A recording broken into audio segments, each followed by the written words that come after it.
ये सारी चीजों के पीछे जो चीज छुपी हुई है वो तो मूड डिसऑर्डर है ना। तो असली बीमारी मूड डिसऑर्डर है या असली बीमारी एडिक्शन है? तो बहुत सारे लोग हैं जिनको मूड डिसऑर्डर होता है और वो उसके लिए कोई ड्रग इस्तेमाल करते हैं, और वो ड्रग माइनर लेवल पे चाय वगैरह होती है और मेजर लेवल पे शराब और कोकेन और दीगर चीजें होती है।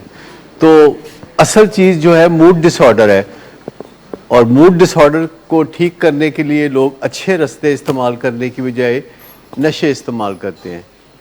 और जो लोग नशे इस्तेमाल करते हैं उनमें से कुछ को एडिक्शन होती है, कुछ बच जाते हैं साफ किस्मत के धनी, कुछ को एडिक्शन नहीं होती, कुछ को एडिक्शन होती है 10-15%। और एडिक्शन का मतलब है कि अब ड्रग्स के साथ उनका जो रिश्ता है वो गंदा हो गया। यानी जब ड्रग्स के साथ रिश्ता साफ होता है तो गुजारा मुजारा चलता रहता है, अगर कि उसमें भी पसमानदगी होती है, ख़राबी होती है। और जो अच्छे रास्ते हैं अपने मूड को ठीक करने के, उनका तो जवाब ही नहीं। जब कोई बंदा ड्रग्स को अब्यूज़ नहीं करता, ये फिज़िकल फिनोमेना है, ये अंदर की बात है। कोई बंदा जानबूझ के ड्रग्स को अब्यूज़ नहीं करता। जैसे कहा जा सकता है कि उनके जिस्म में, उनकी बायोलॉजी में कोई ख़राबी हो जाती है तो वो अब्यूज़ करने लगते हैं, और वो जो ख़राबी है वो पहले से होती है, वो जेनेटिक ख़राबी है। और उस जेनेटिक ख़राबी की वजह से नशे के साथ उनकी दोस्ती गंदी हो जाती है, और वो नशा करते हैं तो वो पहले वाली बात नहीं होती, उनको बड़ा फ़र्क महसूस होता है और उनको बस चंद लम्हों के लिए, चंद मिनटों के लिए अच्छा लगता है, और फिर गंदा लगना शुरू हो जाता है।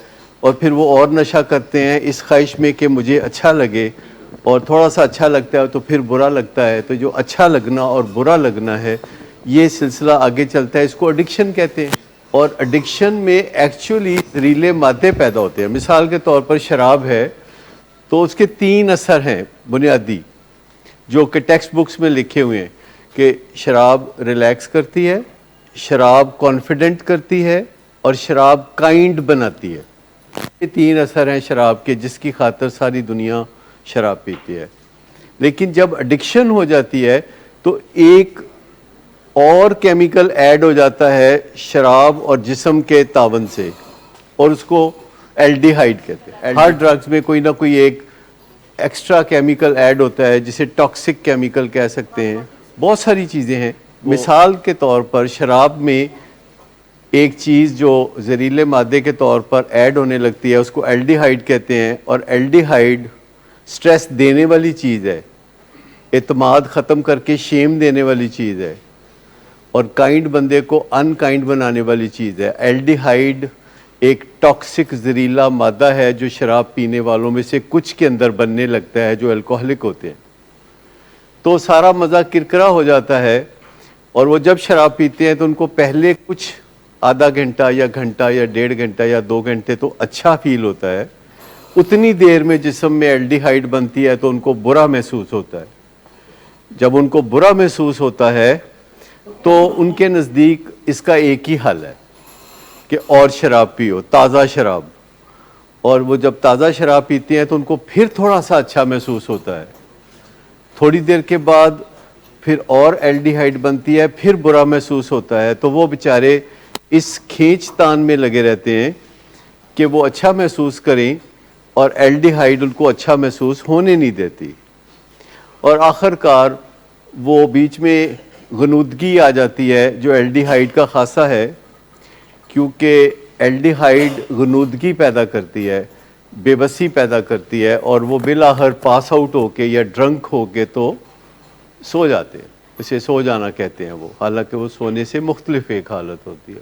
जो मूड डिसऑर्डर है, जो पहले ही मौजूद है और अब उसमें एल्डिहाइड शामिल हो गई शराब की वजह से, तो अब वो ना काइंड रहते हैं, ना रिलैक्स होते हैं, ना कॉन्फिडेंट होते हैं। वो झगड़ालू, वो बार बार एक बात दोहराने वाले, वो बात बात पे हाथ उठाने वाले बन जाते हैं, और वो दिन के कई हिस्सों में एक मुख्तलिफ पर्सनैलिटी के साथ सामने आते हैं। जब वो सुबह उठते हैं तो बीवी से माफ़िया मांग रहे होते हैं कि मैंने कल ये ज़्यादती की, मुझे माफ़ कर दो। और दोपहर को वो थोड़ा बहुत कामकाज करते नज़र आते हैं, शाम को फिर वो पीने बैठते हैं। तो उस वक्त फौरी तौर पर पीने के बाद वो थोड़ा अच्छा महसूस करते हैं, लोग उनके करीब होते हैं, फिर वो ज़रा अनकाइंड होना शुरू हो जाते हैं, अंडर स्ट्रेस होना शुरू होते हैं, तो बीवियां इधर उधर हटना शुरू हो जाती हैं। तो उनको बड़ा गुस्सा चढ़ता है कि मेरी बीवी भाग क्यों रही है मुझसे, और वो उसको कहते हैं कि तुम यहाँ खड़ी हो, मैं तुम्हारे सामने बैठ के पीऊँगा और मेरी बातें सुनो और मुझसे बातें करो। और बीवी भाग रही होती है दूसरे कमरे में दरवाज़ा अंदर से लॉक करके बच्चों के साथ सोने के लिए। ये जो असल मसला है ये मूड डिसऑर्डर का है, मूड के ख़राब होने का है, जिसका हल बड़ा सादा है, लेकिन लोग वो नहीं करते क्योंकि उन्हें एक ऐसा हल पता है जो बटन दबाने की तरह फ़ौरन उनको हल मिल जाता है। और ये जो क्विक फिक्स होता है ये बड़ा अट्रैक्टिव होता है। क्विक फिक्स बहुत अट्रैक्टिव होता है कि एक बटन जब आप ऑन करते हैं कमरा जगमग हो जाता है, तो ये बहुत अच्छा लगता है। और नशे में भी ऐसा ही होता है। लेकिन ये मूड डिसऑर्डर बहुत सारी चीज़ों को जन्म देता है, जिसमें दूसरे लोगों से झगड़े भी शामिल हैं, जिसमें मूड डिसऑर्डर के बाद जो कॉन्शियस है वो काम नहीं करता, सही और गलत की तमीज़ नहीं रहती, झूठ बोलना ज़रूरत बन जाता है, क्राइम करना एक ज़रूरत बन जाता है, और क्राइम की बाउंड्रीज़ और एडिक्शन की बाउंड्रीज मिक्स होके ब्लर कर जाती हैं।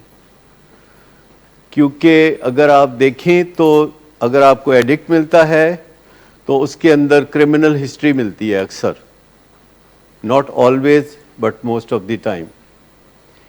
और अगर आपको कोई क्रिमिनल मिलता है तो उसके अंदर ड्रग यूज़ मिलता है, ऑलमोस्ट ऑलवेज। तो इन हालात में आप समझ लें कि दो बीमारियां, क्रिमिनल बिहेवियर और मूड डिसऑर्डर और एडिक्शन, ये एक ही थैली के चट्टे बट्टे बन जाते हैं और इससे लाइफ में बड़े प्रॉब्लम होते हैं। जिनको मूड डिसऑर्डर होता है वो अपने मूड को ठीक करने के लिए चारा करते हैं, कोई ड्रग करते हैं, और ये ज़िंदगी के हर शोबे में उनको ज़रूरत पड़ती है। आपने अक्सर देखा होगा कि वालदैन को भी लोग कहते हैं, जाके हमारे पेशेंट्स वालदैन को भी कहते हैं कि वो जो फ़लाँ ड्रग है ना ये मुझे ना दें, ये फ़लाँ मेडिसिन ना दें, इससे मेरे लिए मुश्किलात पैदा होती हैं, मेरी मर्दाना जो हैसियत है वो मुतासर होती है। तो हकीकत ये है कि किसी ऐसी दवाई से जो कि एंटीसाइकोटिक है या मेजर ट्रैंक्विलाइज़र है, उससे इस किस्म के हालात पैदा नहीं होते। असल में ये हालात हर एडिक्ट के पहले से ही मौजूद होते हैं। हर एडिक्ट को ये डिफ़िकल्टीज़ होती हैं। जो बंदे का मूड ठीक नहीं है उसके कुर्बत के लम्हात अच्छे नहीं हो सकते। कोई डिसएग्री करता है तो बोल दे, जिस बंदे का मूड ठीक नहीं है, एक बंदे का शाम को मूड ही ठीक नहीं है, तो मुझे ये बता दें कि उसके कुर्बत के लम्हात अपने पार्टनर के साथ अच्छे कैसे हो सकते, जिसका मूड ही ठीक नहीं है। तो मुझे बता दें कि जिस बंदे का मूड ही ठीक ना हो, जिसके मूड का क्राइसिस चलता रहा हो, सुबह दोपहर शाम मूड का क्राइसिस चलता है, घर से बाहर से जिससे मिलो उसका मूड का क्राइसिस है, तो मुझे बताएं जिस बंदे का मूड ही ठीक नहीं रहता तो उसमें रोमांस कहाँ से आ गया? और जिसमें रोमांस कहीं से नहीं आता उसमें से कुर्बत के लम्हात भी जन्म नहीं ले सकते। पर रोमांस आता ही नहीं ना।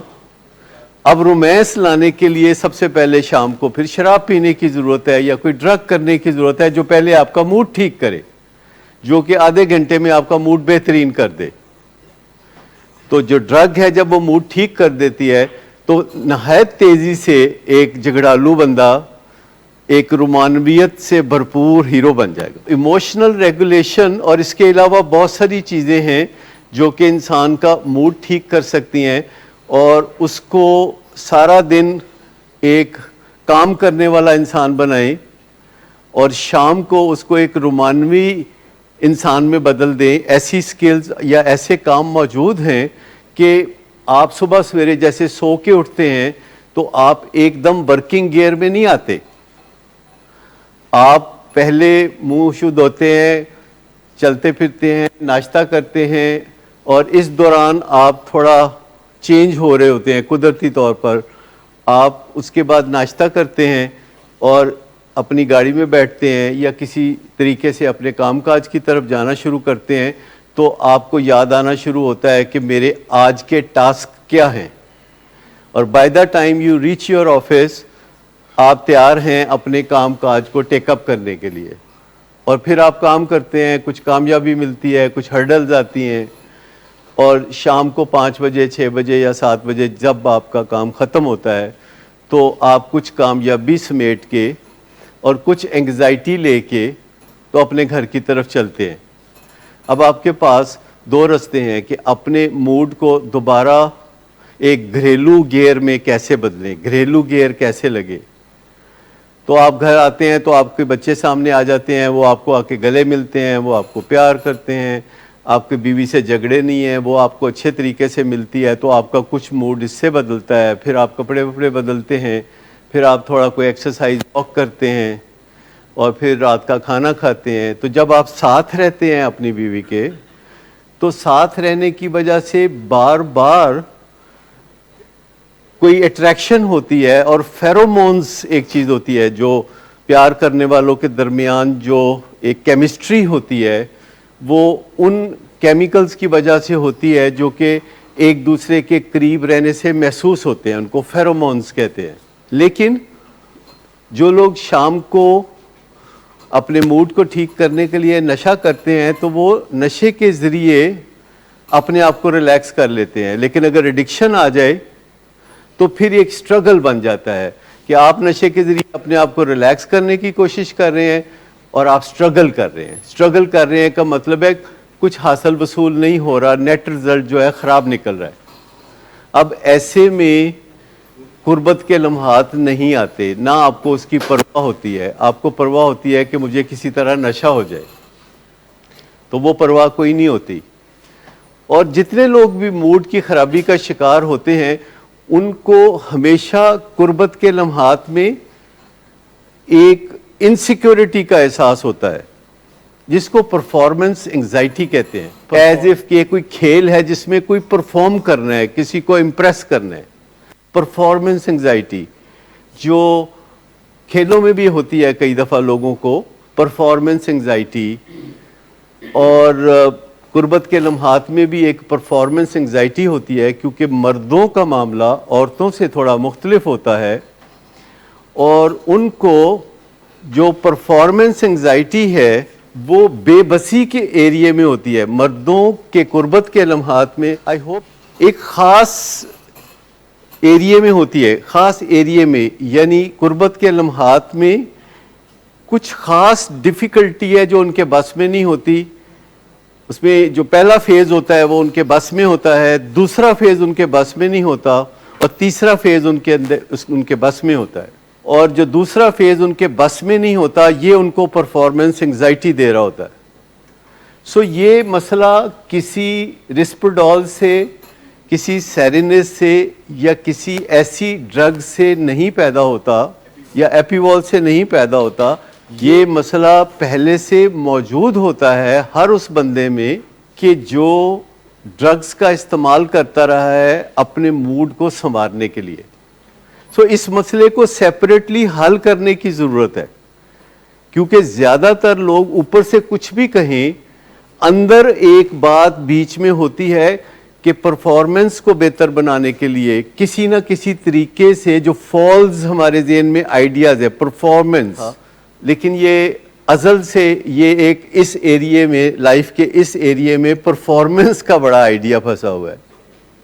जो बीवी है, अगर उसके साथ बहुत लाइवली रोमांटिक रिलेशनशिप नहीं है, टसल चल रही है, और उसको हम बॉस नहीं समझ रहे, ऐसे हालात में जब मूड ख़राब होगा तो ये जो परफॉर्मेंस एंग्जाइटी है, ये जो डर है कि जो स्टेज नंबर 2 है वो सही होगी कि नहीं होगी, क्योंकि जब तक स्टेज नंबर 2 सही नहीं होगी तो वो उस वक्त तक परफॉर्मेंस नहीं दिखा सकते। सबसे पहला तो ये वर्ड परफॉर्मेंस इसमें गलत है। It has nothing to do with performance. देखिए, कई लोगों को ये परफॉर्मेंस एंग्जाइटी होती है जो कि किसी खेल तमाशे में हिस्सा लेते हैं या किसी स्टेज पे आके बात करते हैं तो उनको परफॉर्मेंस एंग्जाइटी होती है, और ये बिला वजह की है। मैं अगर स्टेज पे आके खड़ा हूं तो मुझे ज़हन में ये नहीं होना चाहिए कि मैंने आपको इम्प्रेस करना है। अगर मुझे ये ज़हन में हो कि मैंने आपको इम्प्रेस करना है तो मेरे ऊपर स्ट्रेस आ जाएगी और फिर मैं अपना काम सही तरह नहीं कर सकूंगा। अगर मुझे मैटर ऑफ फैक्ट होना है, अगर मुझे इंस्पायर करना है, अगर मुझे इस बात की कोई परवाह नहीं है कि मैंने आपको इम्प्रेस करना है, अगर मैंने आपके साथ गुफ्तो शनीद करनी है, अगर मैंने फ़कत आपके साथ बातचीत करनी है तो मेरे ऊपर कोई दबाव नहीं। तो अगर बीवी के पास कोई जाता है बंदा अपना, तो फिर उसके जहन में कोई तमगा किस्म की चीज़ नहीं होनी चाहिए। लेकिन अज़ल से मर्दों के जहन में ये खन्नास है ज़रूर, और ये सिर्फ पाकिस्तान में नहीं है, इंडिया में नहीं है, अमेरिका में भी है, हर जगह है कि किसी ना किसी तरीके से अपने मर्द होने का जो एक ग्रैंडियोज आइडिया है, मर्द होने का ग्रैंडियो, सबसे पहली बात यह है कि हमारे यहाँ या दुनिया भर में क्या मर्द होने का एक ग्रैंडियोज आइडिया है ना कि फलां बहुत मर्द है, या किसी औरत की तारीफ करना हो तो कहा जाता है मर्दाना वार उसने ये किया। यानी किसी औरत की तारीफ ये की जा रही है कि वो मर्दाना वार मुकाबला करते हुए पता नहीं कहाँ चली गई। तो ये जो मर्द होने का परसोना है, जो ग्रैंडियोज आइडिया है, इसमें से निकलने की जरूरत है। मर्द होना कोई स्पेशल क्वालिटी नहीं है, ये आइडेंटिटी है, ये एंटिटी है। एक मर्द है, एक औरत है। वो कहते हैं ना कि नर और मादा तो होते हैं, और कहते हैं कि मादा वो होती है जो कोई जगह घेर ले, नर वो होता है जो मादा को घेरता है। तो सोचने वाली बात यह है कि इन सब चीज़ों का बोझ लेके क्यों चले बंदा, क्यों चले इस बात पे कि वो कोई मर्द है और उसने कोई कारनामा अंजाम देना है, और अगर उसने कारनामा अंजाम ना दिया तो पता नहीं क्या क़यामत आ जाएगी। मतलब ये सारी दिमाग की जो खराबी है ये पीछे चली आ रही है, नस्ल दर नस्ल चली आ रही है कि घर में लड़का पैदा होता है तो बिल्कुल माहौल डिफरेंट होता है, और लड़की पैदा होती है तो माहौल बिल्कुल डिफरेंट होता है। और जब हम ये तकसीम कर देते हैं कि मर्द मुमताज़ होता है और औरत मुमताज़ नहीं होती, तो हम मुसीबत में डाल देते हैं मर्द को। जब हम किसी को किसी स्लॉट में फिट कर देते हैं कि मर्द मुमताज़ होता है तो उसका स्ट्रगल जो है वो अनएंडिंग हो जाता है। तो ऐसी कोई बात नहीं है कि मर्द मुमताज़ होता है या औरत मुमताज़ होती है। मर्द मर्द होता है, औरत औरत होती है, और उनका एक ड्यू रोल है जो सादगी से वो अपनी ज़िंदगी में निभा सकते हैं, जिसमें उनको ये परफॉर्मेंस एंग्जाइटी ज़िंदगी के किसी शोबे में नहीं होनी चाहिए। लेकिन हम छोटे बच्चे को भी कहते हैं कि तुमने नंबर ज़्यादा लेने हैं, और अगर तुम्हें नंबर कम मिले तो फिर छोड़ेंगे नहीं तुमको। जो मूड ख़राब होता है वो ब्रेन में से ख़राब होता है, कुछ केमिकल ज़्यादा हो जाते हैं, और ब्रेन में मूड की ख़राबी के लिए एक बादाम के साइज़ का जिसे अमिगडाला कहते हैं, एक छोटा सा ऑर्गन होता है ब्रेन के अंदर, और वो मूड की ख़राबी का घर है। और तो खिड़की खोलो तो ख़राब मूड बाहर निकलता है, दरवाज़ा खोलो तो ख़राब मूड बाहर निकलता है। तो ये खराबी जो है मूड की, ये ब्रेन में होती है, जिसके कुछ जेनेटिक रीजंस भी हैं और कुछ सीखे हुए रीजंस भी हैं। तो हम जेनेटिक रीजंस पे भी काबू पा सकते हैं और सीखे हुए रीजंस पे भी काबू पा सकते हैं। नेचर को भी हम काबू में कर सकते हैं और नर्चर को भी कर सकते हैं। लेकिन आप ये बात समझने की कोशिश करें कि जब आप किसी मेडिसिन को शक की निगाह से देखते हैं जो कि आपके लिए लाजिम है और जिसके बगैर आपका गुजारा ही नहीं है, कोई एक मेडिसिन है मिसाल के तौर पर कि जिसके बगैर आपका गुजारा ही नहीं, कोई दिल की बीमारी है और उसमें कोई दवाई है और आपका उसके बगैर गुजारा नहीं, तो दवाई खाएंगे।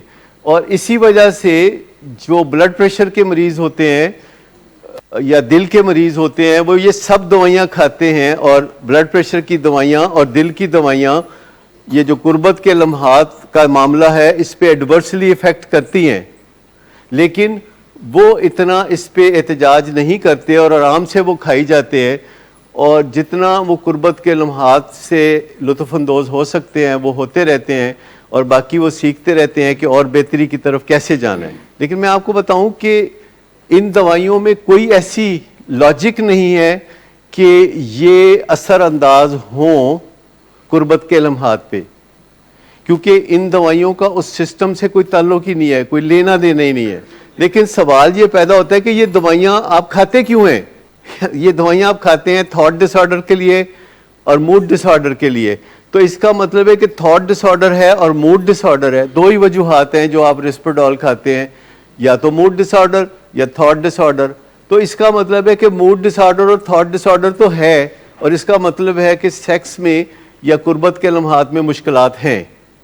अब उन मुश्किलात को आपने क्लासीफाई करना है कि वो इस दवाई रिस्पेरडॉल की वजह से है या आपके ख़राब मूड की वजह से है। तो आप किसको ब्लेम करना चाहेंगे? आप रिस्पेरडॉल को करना चाहेंगे, आप अपने ऊपर तो नहीं लेना चाहेंगे।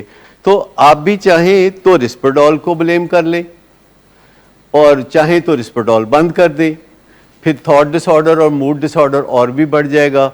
तो अगर आपका ख्याल है कि उससे आपका ये कुर्बत के लम्हात वाला मामला ठीक हो जाएगा, तो ये इस तरह ठीक नहीं होगा जब तक कि आप ये ना माने कि मेरे कुर्बत के लम्हात में जो ख़राबी पैदा करने वाली चीज़ है वो मेरा ख़राब मूड है, जिसे कभी मैं नशे से संवारा करता था, अब मैं अच्छे तरीक़ों से संवारूंगा, और वो अपनी रिस्पॉन्सिबिलिटी कंधों पे ले ले तो चंद दिन के अंदर, लाइक 15 डेज़, 30 डेज़, 40 डेज़ के अंदर वो उसके ये सारे जो मसले हैं कुर्बत के लम्हात के वो ठीक हो जाएंगे।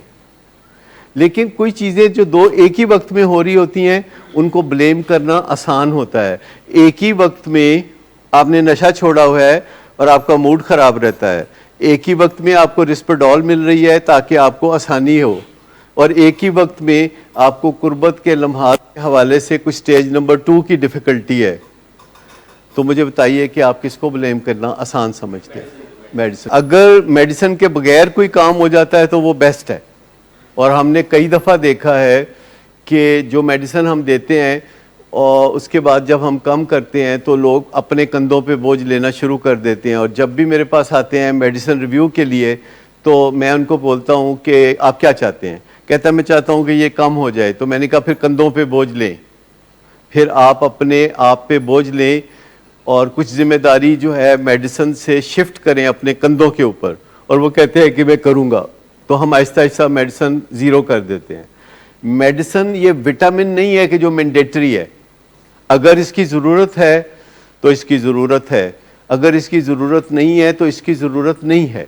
कि आपका जो असल मसला नंबर 1 है वो मूड की ख़राबी है, और उसके ऊपर मसला नंबर 2 जो पेचीदा बना देता है इसको, वो एडिक्शन का मसला है।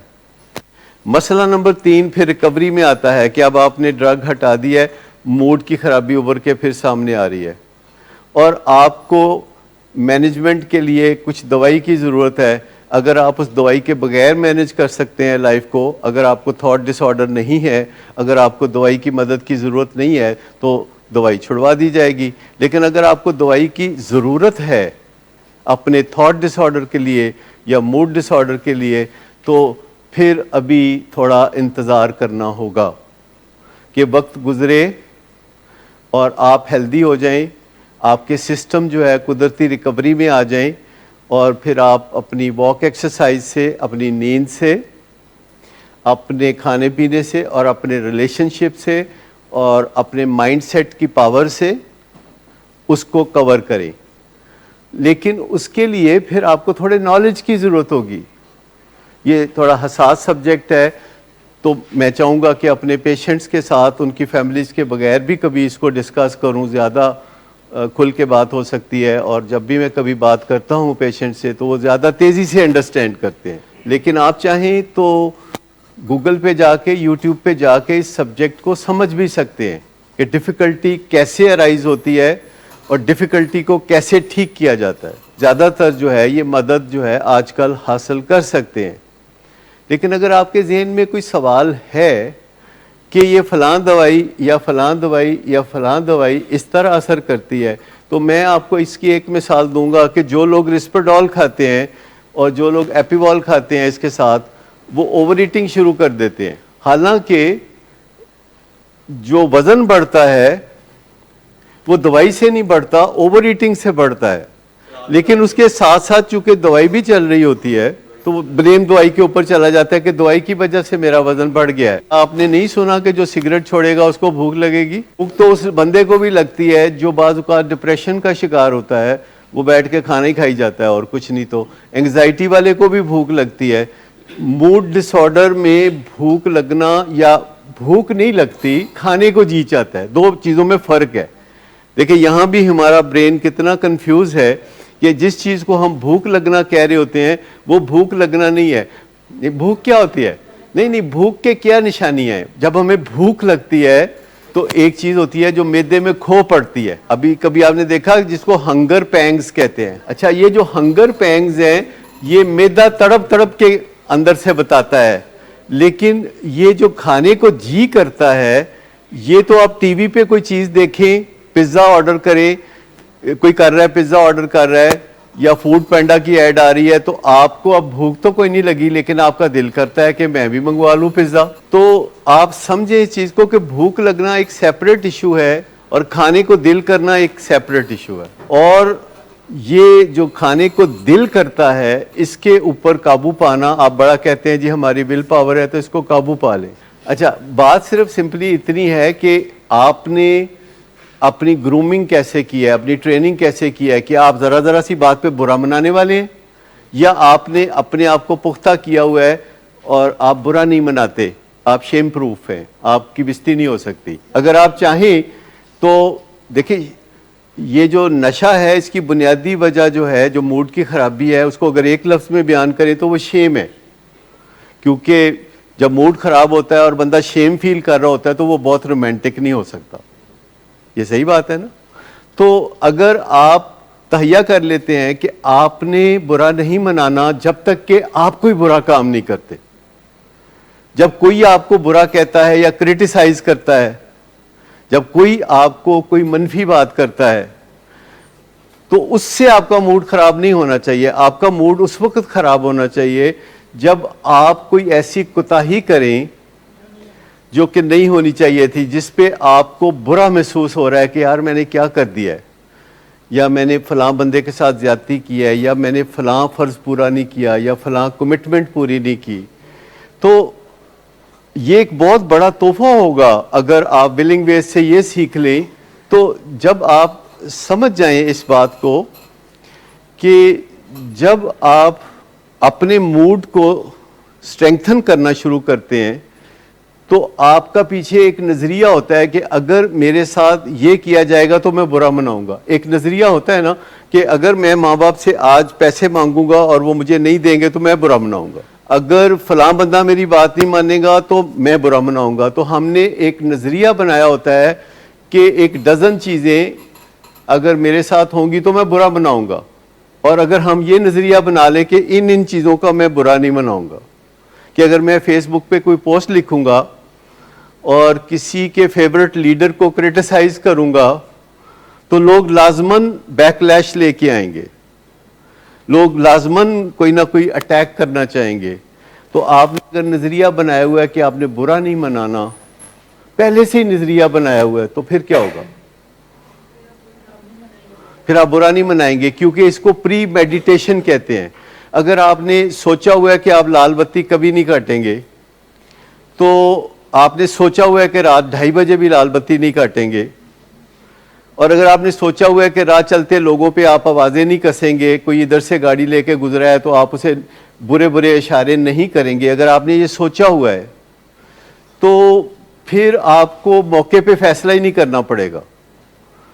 आपने बहुत सारी चीज़ों के बारे में अगर पहले से फैसले करके रखे हुए हैं कि इस सिचुएशन में और इस सिचुएशन में मैं बुरा नहीं मनाऊंगा, और ये 100 सिचुएशंस हैं जिनमें मैं बुरा नहीं मनाऊंगा, और ये 500 सिचुएशन हो गई जिनमें मैं बुरा नहीं मनाऊंगा, तो ये जो नज़रिया है, ये जो पैराडाइम है, ये आपके ब्रेन को पहले ही एक पैगाम दे देती है कि तू आराम नाल बैठा रहो, कुछ नहीं करना, इन मौक़ों पे कुछ नहीं करना।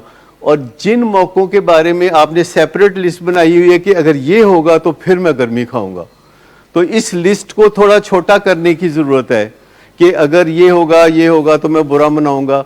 अगर आपने बुरा ही मनाना है तो फिर फेसबुक पे जाने की ज़रूरत क्या है? और उसमें होता क्या है कि कुछ ना कुछ मैं लिखता हूँ और वो कुछ ना कुछ परवानों की तरह पलट पलट के आते हैं, और कुछ दिन के बाद लोग देखते हैं कि वो मेरे दोस्त बन चुके हैं और वो मेरे साथ बड़ी अच्छी गपशप करते हैं, वो इनबॉक्स में जाते हैं, वहाँ कुछ मुझसे बातें करते हैं, फिर वो कहते हैं अपना फ़ोन नंबर दो, तो फिर मैं फ़ोन नंबर दे देता हूँ उनको। फिर मैं अगर 2 दिन पोस्ट ना लिखूँ कोई, तो वो मुझे कॉल करके कहते हैं कि जी पोस्ट क्यों नहीं लिख रहे, तबीयत ठीक है ताड़ी? तो उसमें ये सिंपल सी बात है कि अगर आप अपने मूड के ऊपर ख़राबी पैदा नहीं करना चाहते तो आपको कुछ पहले से तयशुदा फ़ैसले करने की ज़रूरत है कि जब मेरा वालिद मुझे कुछ कहेगा तो मैंने बुरा कोई नहीं मनाना, उसका राइट है भाई। जब आपने अपने वालिद का एक परसोना बना लिया कि ये मेरा वालिद है और ये इसकी तरफ से बहुत मेहरबानियाँ हैं और इसने मुझे छोटे से बड़ा किया है बड़े प्यार के साथ, और ये वो दुनिया का वाहिद बंदा है जो अपने आप से भी ज़्यादा प्यार मुझसे करता है, और ये वो बंदा है जो मुझे अपने आप से आगे देखना चाहता है, तो फिर आप कहते हैं कि यार ऐदी गल दा बुरा नहीं मनाना, कदी एवं खपिया तपिया आवे कुछ कह देवे तो इसकी गल दा बुरा नहीं मनाना। अगर आपका ये नज़रिया पुख्ता है, गुस्सा हराम होता है और ये सचमुच का नज़रिया है, तो आपके ब्रेन में जब ये नज़रिया बैठ जाएगा तो आप गुस्से के बारे में वैसे ही कमज़ोर पड़ जाएंगे, क्योंकि आपको पता चला कि गुस्सा हराम होता है।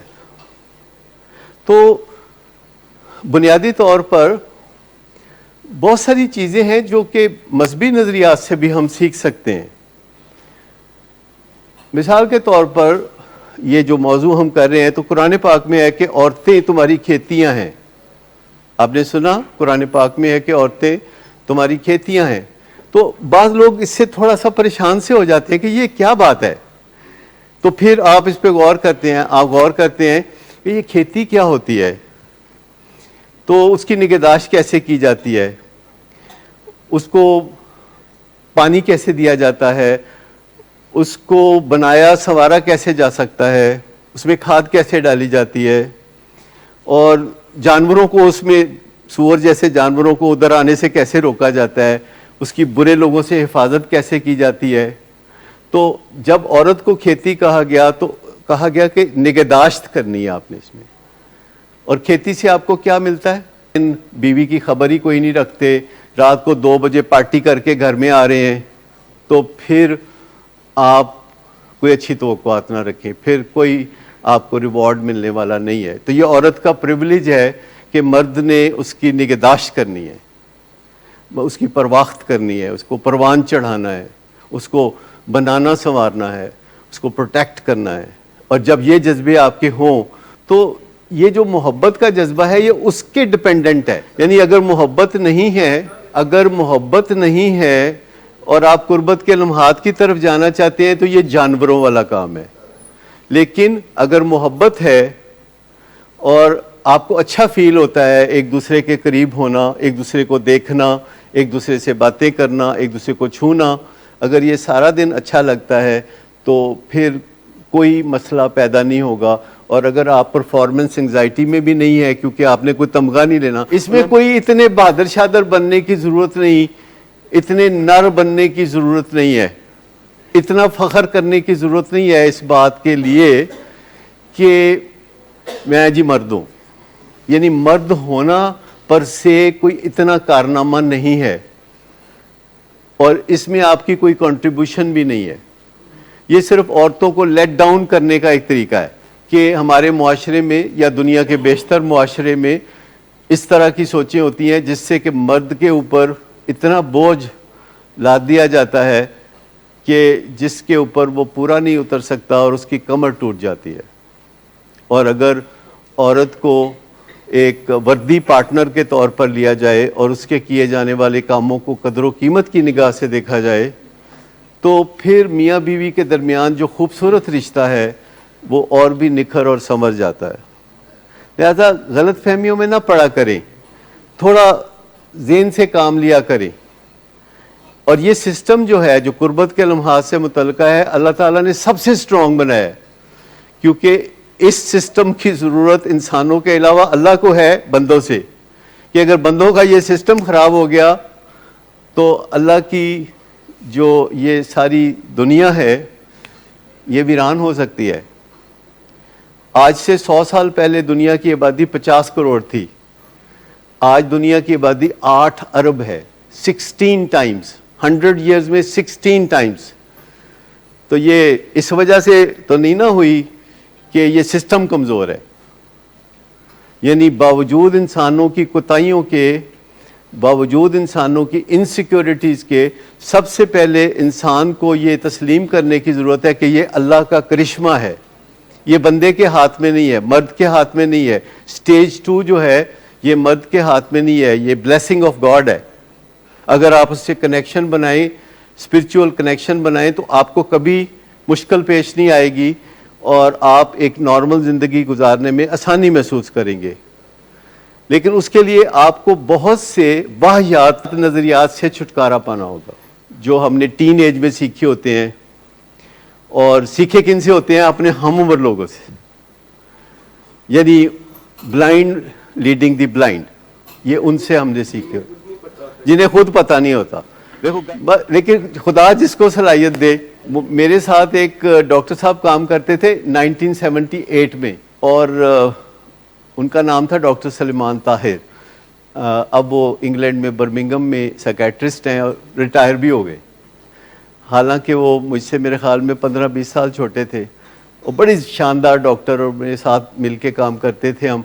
तो पेशेंट्स को वो इस चीज़ों के बारे में समझाया करते थे, तो मरीज़ भी बड़े खुश रहते थे उनसे, क्योंकि वो सारी बातें बड़े अच्छे तरीके से समझाते थे। तो मैंने उनको एक दिन बुला के पूछा कि आप तो अभी बिल्कुल नौजवान हैं और आपकी शादी भी नहीं हुई, आपको इन सारी बातों का कैसे पता है? कहते जी अल्लाह जिन्हों दे। तो इस तरह ये भी होता है। लेकिन मैं आपको बताऊं कि आप में कोई भी मसला हो, आप में कोई भी कमी हो, एक ऊपर वाले का अगर आप साथ रख लें और उसके फजल से मायूस ना हो, तो रिकवरी भी हो जाएगी, नशे भी छूट जाएंगे, और आप ज़िंदगी में कभी नाकाम भी नहीं होंगे। आपके जो चंद साल ज़ाया हुए हैं ये भी कवर हो जाएंगे, आपकी इज़्ज़त भी बहाल हो जाएगी। ये सारा काम जो इज़्ज़तें और ज़िल्लतें हैं वो है करने वाला। आपने अपने हिस्से का छोटा सा काम करना है, बहुत ज़्यादा नहीं, छोटा सा। आपने 100% एफर्ट नहीं करनी, 50% भी नहीं करनी, लेकिन ज़ीरो पे भी ना रखें। कोई 10-20%, कोई 30%, 40% तक कोशिश करें। जितना आपसे बन पड़ता है कोशिश करें, आप कभी नाकाम नहीं होंगे। ये मेरी होल लाइफ का तजर्बा है कि जब भी कोई काम किया, कभी 100% नहीं किया, हमेशा काम हुआ, यानी हमेशा काम हुआ। जबकि मुझे याद है कि मैंने कभी ज़िंदगी में कोई काम 100% नहीं किया। कि जो अल्लाह का फजल है, जो थर्ड फैक्टर है, इसको ज़हन में रखें और अपने आप से पुरुमीद रहें, अपने आप से मुतमिन रहें, और अपने आप को जांचते रहें, और हर रोज़ रात को अपने आप को आप कह सकें कि तुम अच्छे आदमी हो। तन्हाई में आप कह सकें कि बस ठीक है, फरिश्ते नहीं हो तुम, पर अच्छे आदमी हो, तो ऐसी बात कह सकें। प्लस शेम हीलिंग, ये एक आपका लाइफ लॉन्ग मिशन है कि कोई बंदा आपकी बेइज्जती ना कर सके खुद आपके सिवा। और आप अपनी बेइज्जती क्यों करेंगे जब तक कि कोई आप गलत काम नहीं करेंगे? दूसरे लोग तो खामखा भी बेइज्जती कर देते हैं, अपना मलबा आपके ऊपर फेंक देते हैं। लेकिन अगर आप चाहें तो अपनी ज़िंदगी को बहुत बेहतरी से आगे बढ़ा सकते हैं।